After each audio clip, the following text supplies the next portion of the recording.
Hoje o Ponto de Concreto recebe Juliana Mello, sócia da F-Glass Tech. Ela já esteve do lado de quem compra e hoje está do lado de quem traz a tecnologia de ponta para o canteiro.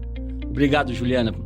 Eu que agradeço a oportunidade de estar aqui nesse ambiente de debate tão necessário aí para a evolução da nossa engenharia. Legal.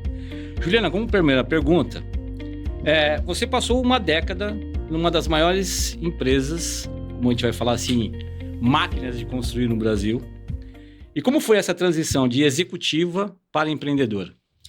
Eu acho que toda transição que você vai para o lado oposto da mesa, você tem um desafio grande.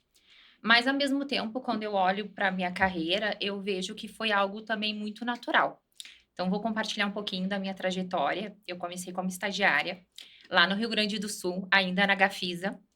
E depois eu me tornei engenheira em 2011, né? Me formei Legal. engenheira civil. E depois disso eu segui aquela trilha de crescimento natural dentro da diretoria de operações. Então, eu virei coordenadora até gerente de obras. Aí, em 2015, foi quando eu vim para São Paulo, assumi 2 cadeiras corporativas a nível nacional, que era a cadeira de suprimentos e a cadeira de assistência técnica. Um ano depois, eu agreguei a cadeira de mão de obra própria, que lá na Tenda a gente, né, trabalhava com mão de obra própria praticamente em 90% dos serviços.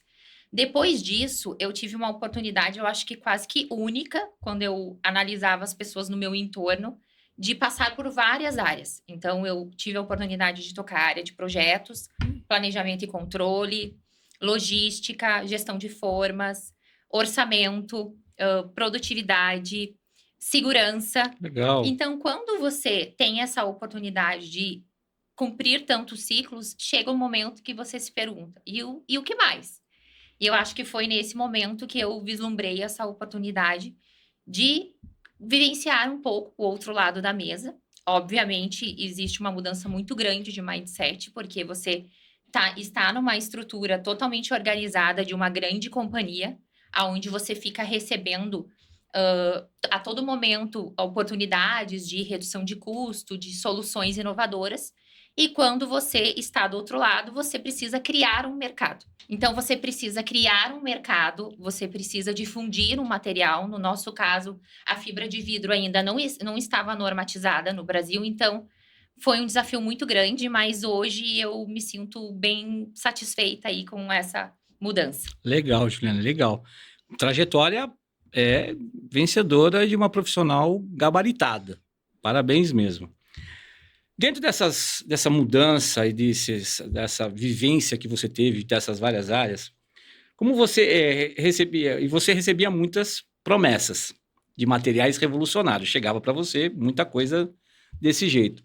E o que diferenciar uma inovação real de apenas uma boa apresentação de vendas? Eu acho que quando você está num ambiente de construção, mais precisamente numa construtora, você facilmente diferencia o discurso da entrega. Legal. Então, lá na Tenda, nós tínhamos uma premissa muito bem definida em relação a pilotos. Então, nenhum piloto, nenhum produto, nenhuma inovação entrava na obra sem ter uma homologação prévia, sem que a gente tivesse definido muito claramente um business case e uma pessoa que fosse acompanhar esse piloto do início ao fim. Eu costumo dizer para os meus clientes de que os pilotos são filhos prematuros. Então, se você não cuidar muito bem dele, você não vai conseguir atingir o resultado esperado. Então, eu diria que eu acho que na obra a gente testa. A obra não aceita o PowerPoint. Então, quando a gente consegue gerar valor para a obra, ter um resultado na produtividade, na segurança, aí sim eu acho que a gente tem uma inovação validada. Legal, legal, Juliana. E como você equilibrava a pressão pelo menor custo imediato? Você acabou de falar que você chegou, foi nas áreas e chegou na área de suprimento. Com a necessidade de inovar e ganhar produtividade? Nós tínhamos uma estrutura organizacional que facilitava muito bem. Lembra que eu falei que quando fui para o corporativo, eu assumi a cadeira de suprimentos e assistência técnica. Sim. E um ano depois eu agreguei a mão de obra própria. Então, no meu dia a dia, as decisões eram tomadas não só pensando o preço unitário com o chapéu de suprimentos. Eu precisava entender se aquele preço unitário ele ia refletir num aumento de produtividade e que não ia ter um aumento lá na manutenção no pós-obra. Então, é fácil a gente sair desse pensamento de preço unitário e analisar o total cost daquela operação. Legal, legal. Então, realmente, é complexo, né? O negócio não era uma coisa tão simples, né? Do jeito que você está falando, tinha uma complexidade, tinha todo um preparo, todo um processo. E como está esse cenário dentro desse desenvolvimento? Vamos falar um pouco do seu mercado atual, dessa sua virada de mesa. Justamente falar de barras e telas de fibra de vidro. Como está esse cenário normativo, que você acabou fazendo um comentário, como está esse setor normativo no Brasil? Hoje nós temos um avanço bastante importante. Então, em fevereiro do ano passado, foram publicadas 2 normas. A ABNT 1196, que dá as diretrizes de dimensionamento de projeto, e também a ABNT 17201, que dá os critérios de especificação, caracterização e ensaios para os fabricantes. O que eu posso dizer em relação ao mercado normativo é que hoje ainda existe uma restrição bastante grande por parte dos projetistas. Então, inevitavelmente, eu chego num escritório de projetos e eu me deparo com um questionamento de projetistas, muitas vezes até renomados, perguntando se o produto é normatizado. Então, eu acho que nós, principalmente fabricantes, temos uma missão bastante importante de difundir esse material, de passar essa segurança para que esses projetistas possam entender de fato que existe essa solução que já está normatizada e que muitas vezes pode ser muito mais adequada do que ele vem projetando há 30 anos com aço. Perfeito. Então, vamos falar assim. Então, hoje nós temos segurança. Eles teriam segurança porque, como você falou, você tem normas e hoje o mercado tem segurança porque tem tanto a normatização como alguns processos. Exemplo, módulo, resiliente. Isso eles têm condição de atender as especificações? Sim, com certeza. Então, a norma 17201 dá os parâmetros de todos os ensaios que os fabricantes precisam fornecer para seus projetistas e seus clientes. E, através disso, o cálculo de dimensionamento pode ser feito naturalmente. Legal, legal. Então, isso é interessante para o pessoal que está nos assistindo, que o processo está evoluindo, tem normalização, temos que conhecer, temos que entender. Agora eu vou fazer mais duas perguntas ligadas justamente a esse mundão seu aí que você está trabalhando. Por exemplo, substituir a barra de aço tradicional pelas telas de fibra de vidro, eu tenho ganho de durabilidade, eu tenho ganhos de produtividade, de logística, transporte, como é que é isso? Na visão de vocês, vocês têm muitos ganhos, tá? Quando a gente fala de durabilidade, então ele é um material que não sofre corrosão. E quando a gente fala da vida útil de projeto dele, é acima de 100 anos. Okay. Então, a gente tem uma durabilidade muito alta. Do ponto de vista de resistência, os materiais em fibra de vidro, eles tendem a ter de 2 a 3 vezes mais resistência à tração quando comparada com o material da siderúrgica. Ok. Quando falamos dos ganhos logísticos, os materiais eles estão extremamente leves, mais precisamente 4 vezes mais leve. E a gente tem um diferencial de entregar esse material totalmente customizado no canteiro de obras. Então, diferente do aço que você obrigatoriamente precisa receber um painel ou 2,45x6 ou 2x3, nós conseguimos fornecer o painel sob medida ou em rolo ou em painel. Então, esse é um grande diferencial. Essa customização, ela resulta num ganho significativo na produtividade na obra. Falando ainda de logística, a gente tem ganhos expressivos do ponto de vista de frete, né? Transporte fora da obra e também o transporte horizontal dentro do canteiro. Então, obras com operações de logística bastante complicada, a gente tem essa facilidade não só na subida da cremalheira, mas também a questão de armazenamento com os materiais em fibra. Então, legal. Então, quer dizer, dentro do processo todo logístico dos canteiros, principalmente quando a gente começa a falar de industrialização, de processos 4.0, de informatização, exemplo, sistema de parede de concreto, pré-moldado, quer dizer, você tem ganhos de velocidade, você ajuda tanto dentro da indústria como dentro do canteiro. É isso? Isso mesmo. Juliana, falando um pouco antes dessa, como já deu a entonação dessas quebras de barreira dentro do canteiro, a mão de obra que já estão acostumadas a trabalhar com aço, qual o maior desafio do produto de seus na hora que chega dentro da obra? Qual é percepção de vocês e a recepção do produto? Porque eles estão acostumados, estão lá o pessoal trabalhando com um material que ele já está acostumado há muitos anos. Daqui a pouco chega um produto. Como é que está sendo essa recepção dos funcionários e da própria obra? Certo. A gente tem uma quebra de paradigma muito grande, né? Uma questão cultural. O aço é usado há muitos e muitos anos. Então, quando você chega com um material que ele é mais leve, dá uma sensação de fragilidade algumas vezes. Mas eu confesso que a gente não tem Tá aí? Mas eu confesso que a gente não tem muita restrição no canteiro, com o mestre de obras, com o armador. Legal. 90% dos casos, a gente tem uma receptividade bem bacana. Por quê? Porque no final do dia, ele vai ter um benefício. Então, você vai ter um produto muito mais leve, um produto que já chega na medida. Então, você acaba entregando bastante produtividade no dia a dia desse armador, desse mestre de obras. Então, como eu falei aqui um pouco mais cedo, eu acho que a restrição hoje eu vejo mais do ponto de vista dos projetistas do que do pessoal que está no campo. Legal. Juliana, uma pergunta assim que surgiu agora que você está falando. Então, quer dizer, você está tendo esse espaço dentro dos canteiros, a inovação, a logística. E a implementação, hoje você consegue entrar mais fácil nas obras ligado à área de pavimentos, subsolo, garagem e tudo mais, ou você consegue entrar nas obras de sistemas parede de concreto, pré-moldado? Como que está você já falou da dificuldade, às vezes, do projetista. E você está falando da facilidade quando está dentro da obra. Tá bom, mas dentro do segmento, qual que é o segmento que vocês estão tendo uma penetração muito mais fácil, mais rápido, uma possibilidade de entrar mais fácil com o seu produto?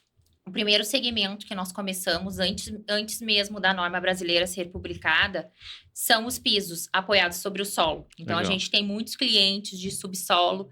Todo piso apoiado sobre o solo é a perfeita aplicação do material em fibra, né? Por conta da questão da resistência à tração ser muito superior.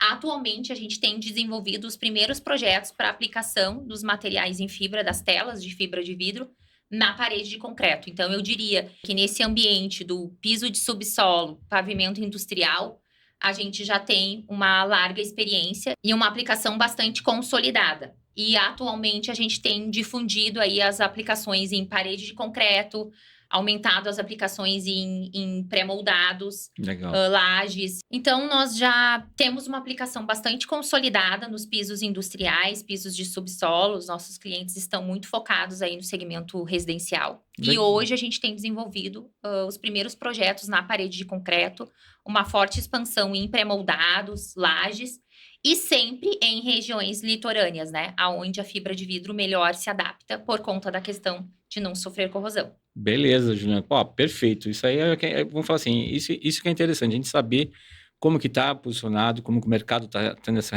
percepção. E a gente teve uma entrevista com a Jéssica Dantas e somente a gente estava falando de inovações. E o produto seu é uma inovação por dentro do mercado que nós estamos trabalhando forte, acho que nesse entendimento. Então, quer dizer, só para a gente fechar essa linha de raciocínio, quer dizer, o material é mais leve do que o seu concorrente, traz o processo de logística. Então, também, dentro do pessoal de saúde ocupacional, vai ficar uma beleza, porque ele não tem tanto aquele do funcionário carregar peso. Então, isso ajuda bastante também dentro do processo, concorda? Sim, com certeza. A gente tem ganhos significativos em ergonomia, inclusive indicadores de redução de acidentes de trabalho. Porque você tem menos manuseio desse material em obra. Então, lembra que eu falo que a gente já manda o material todo cortado na medida que o cliente deseja? Então, você acaba reduzindo esse manuseio e, consequentemente, refletindo numa redução de acidentes de obra. Isso é verdade. Isso que você coloca é realmente muito interessante. Você já traz nas medidas que eles precisam, que a obra precisa, já vem todo o material preparado. Isso é muito legal. Dentro do futuro, vamos imaginar que a cadeia de suprimento, e principalmente que agora você está na outra cadeira, como você vê a evolução da área de compra nas construtoras? O comprador hoje, ele precisa ser um pouco de engenheiro de materiais, inovação, o que você imagina, como você teve de um lado e agora você está do outro, o que é esse área de suprimento hoje? O que você está vendo e deslumbrando para o futuro dessa área? É muito diferente mesmo do passado. Então, o comprador, ele deixa de analisar fazendo somente o check em relação a preço unitário e ele tem que ter uma visão mais holística do ponto de vista de engenharia de materiais. Legal. Então, nós estamos num cenário totalmente competitivo, né, onde as margens estão apertadas. A gente tem uma pressão forte por ganho de industrialização. A gente tem déficit de mão de obra. Então, é importante que o pessoal que esteja na cadeira de suprimentos, eles consigam analisar o total cost da operação e não simplesmente ficar analisando preço unitário. Legal, legal, Juliana. Só mais um ponto. Eu que já estive do outro lado da mesa, pela minha experiência, minha opinião Tá, ok. é que no momento da construção, obviamente a fase de projeto já passou, você tem 2 pilares importantes de ganho de custo de construção. Obviamente, o primeiro é a gestão de obras, é lá onde é o maior gargalo, mas num segundo, eu diria que é a cadeira de suprimentos. Então, lá em suprimentos é onde a gente consegue, de fato, gerar valor no custo de construção. E como eu falei, a gente está num ambiente de pressão muito forte do ponto de vista de competitividade. Então, eu acho extremamente importante que essa cadeira de suprimentos ela seja muito estratégica e não somente avalie preço unitário. Perfeito, concordo. Tenho essa visão realmente, porque o que a gente entende, acho que os grandes gargalos que acontecem e algumas dificuldades técnicas que vão surgir um pouco na frente é justamente aí. Porque quando chega para a área de suprimento, às vezes ele não tem todas as informações também. E como ele não tem essa visão, às vezes, essa holística, ele não sabe. Ele pode. Agora, se ele consegue ter uma visão, ele fala: pera, está faltando alguma coisa. É diferente, eu vou fazer um prédio de 10 andares, vou fazer um prédio de 30 andares. É diferente eu fazer uma ponte de 2 metros, fazer uma ponte de 20 metros com os vãos muito maiores. Então, quer dizer, concordo com você, está bem claro. Legal. O que podemos esperar da F-Glass nos próximos anos, Juliana, dentro dessa linha de mudanças? O que a F-Glass está fazendo e está se preparando aí para os próximos anos e os próximos desafios, trazendo essa sua experiência, que com certeza foi isso que você agregou muito dentro da empresa. Eu acho que primeiramente a gente precisa passar essa segurança, né? Não Perfeito. só para os projetistas, mas também para os nossos clientes finais. Então, lá na F-Glass, nós temos um laboratório exclusivo para poder fazer os ensaios de todos os materiais a cada lote produzido. Obviamente, os ensaios que a gente fornece para os nossos clientes, para os projetistas, são ensaios de laboratórios externos, por conta da questão de transparência, mas nós temos o nosso laboratório para prototipar todos os produtos e também para poder ensaiar todos os lotes que são produzidos lá. Nós também hoje não trabalhamos somente com as telas, as barras de transferência e os vergalhões em fibra de vidro. Então, a gente desenvolveu ano passado os gradis em fibra de vidro, Que legal. que é uma aplicação que já é super utilizada em outros. Então, é uma aplicação que já é super utilizada em outros setores, mas que na indústria da construção civil normalmente é utilizada em situações específicas ou num fechamento de estação de tratamento, onde tem um ambiente um pouco mais agressivo. Então, a gente está querendo trazer esse produto para a indústria da construção civil, que é um produto que a gente tem muito mais, consegue entregar para o nosso cliente muito mais durabilidade, manutenção muito reduzida ao longo do tempo, um produto mais leve, que a gente entrega ele todo modular e que não tem necessidade de uma mão de obra específica de um serralheiro, por exemplo. A gente sofre com déficit de mão de obra hoje, então a gente precisa industrializar o nosso canteiro. Então, o nosso foco, o nosso propósito de empresa é entregar não só eficiência, mas também economia para a indústria da construção civil. Legal, Juliana, legal. Juliana, aí a curiosidade, tá? Como que você enxerga? Você acha que dentro dessa concepção, todo esse trabalho que vocês estão fazendo, esse desenvolvimento técnico, a gente pode ter num futuro prédios inteiros feitos com barra de fibra de vidro? Eu acho que essa prédio 100% em fibra de vidro, eu não acredito, tá? Inclusive, eu sempre falo para os meus clientes, o objetivo não é substituir 100% a fibra pelo aço. Perfeito. E sim a gente entender aonde a fibra melhor se adapta e fazer a transposição. Eu gosto muito dessa solução híbrida, os projetistas também gostam dessa solução, porque aí a gente consegue entender aonde o aço funciona melhor, a gente mantém o aço. Legal. Então, basicamente, quando a gente fala dos benefícios dos materiais em fibra de vidro, a gente fala muito da resistência à tração, a gente fala de não sofrer corrosão, da alta durabilidade, mas a gente também tem uma fragilidade, que é o módulo de elasticidade. Então, o módulo de elasticidade da fibra, ele é bem pior do que o do aço. Mais precisamente, 4 vezes pior. Ok. Então, você está transpondo numa parede de concreto as telas da parede, você vai transpor para a tela de fibra de vidro, porque você vai ter uma eficiência melhor. Mas a laje, como você tem a solicitação de módulo, é melhor que você mantenha o aço. Então, nós sempre buscamos a melhor aplicação para o material, e eu acho que a solução híbrida é a melhor solução. Legal, legal, Juliana. E esse é bom que é uma franqueza, né? Mostrando claramente que existe espaço para todos os produtos. A gente consegue trabalhar com as soluções estão colocadas, estão postas, e o que vocês estão trazendo é justamente isso. É uma inovação que podemos trabalhar e conviver em conjunto. Muito bem, parabéns pelo pensamento e pensar dessa forma.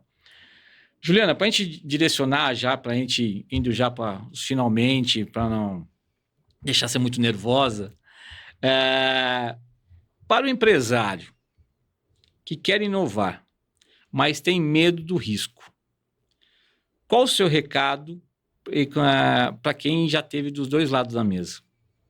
Eu acho que o medo é legítimo, eu já estive desse lado, mas hoje, estando do lado oposto, eu já penso um pouco diferente. Eu já teria medo de não inovar. Então, a dica que eu deixo para os construtores, para os gestores de projeto, é questionar os projetistas para entender quais são os materiais inovadores que a gente tem hoje no mercado, que já estão normatizados e que possam resultar em maior eficiência para o projeto. Então, eu não acredito que nós vamos resolver problemas atuais com soluções de 30 anos atrás. Então, eu acho que o que as construtoras precisam buscar é um equilíbrio entre a segurança e a inovação. Porque eu acho que quem não inova já perdeu o jogo. Concordo. É um pensamento positivo e principalmente o mercado, acho que deveria todos ficarem felizes de ter uma empresa com esse pensamento. Parabéns a vocês nesse trabalho. Juliana, legal justamente você trazendo essa visão de trabalho híbrido e tudo mais, mas acho que a gente tem umas duas perguntas aí que eu quero exemplos, que seria interessante para a gente comentar. Dentro dos produtos, do desenvolvimento que você falou, das inovações que vocês estão trabalhando, o que você está preparando? Tem alguma coisa que está sendo preparada pela F-Glass? Algum produto, um exemplo que você possa dar para nós? Eu vou contar algo que a gente já vem fornecendo há um tempinho já, que eu gostaria de compartilhar aqui com o público, que são os kits de radier. Então, a aplicação dos pisos de radier já é bastante consolidada dentro da F-Glass e nós gostaríamos de trazer um pouco mais de produtividade para os nossos clientes.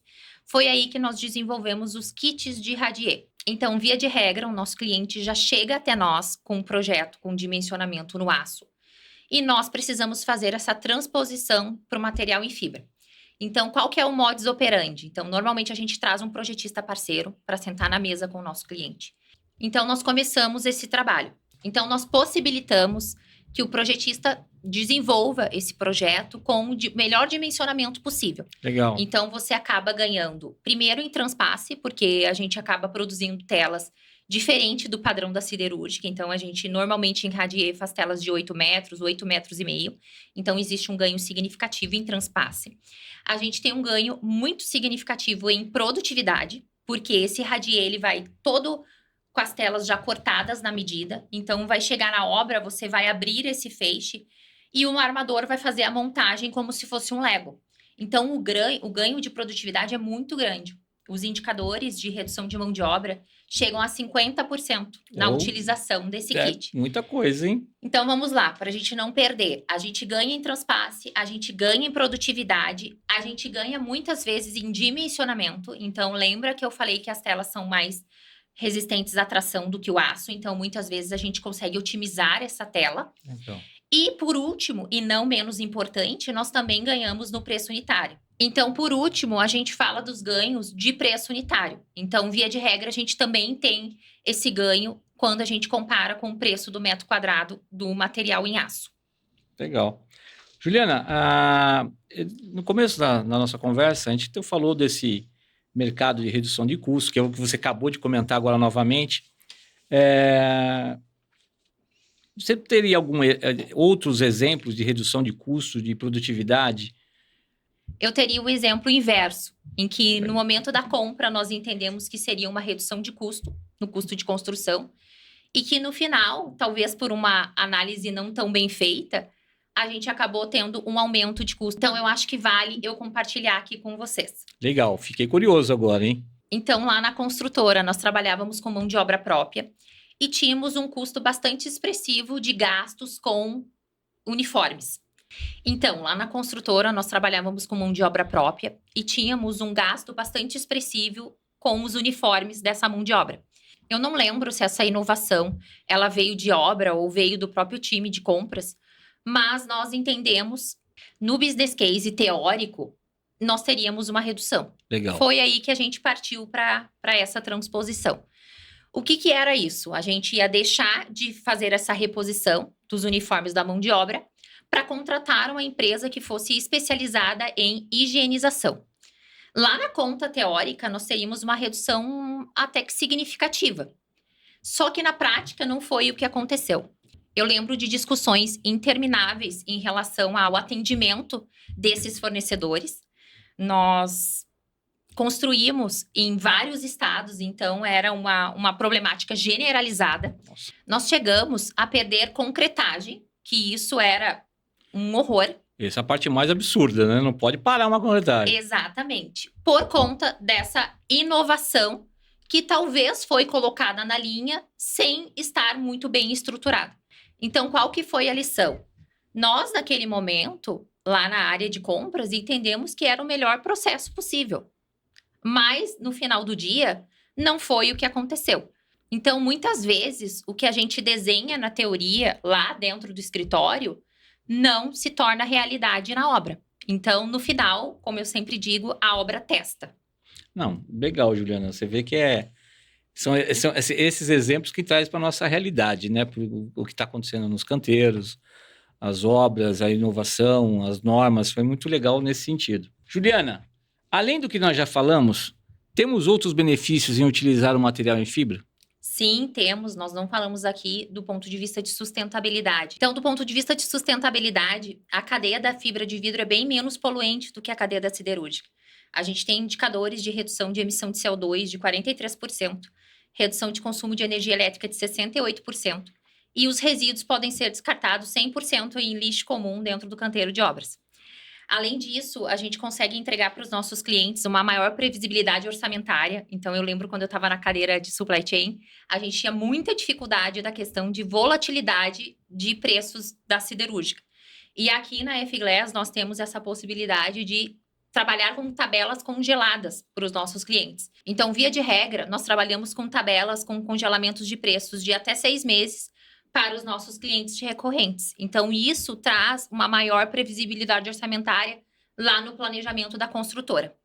Além disso, a gente consegue automaticamente contribuir para uma obra mais limpa, porque a gente entrega esse material muito customizado, então você tem redução de cortes dentro do canteiro de obras, e ainda é um produto que não é visado para roubo dentro do canteiro de obras.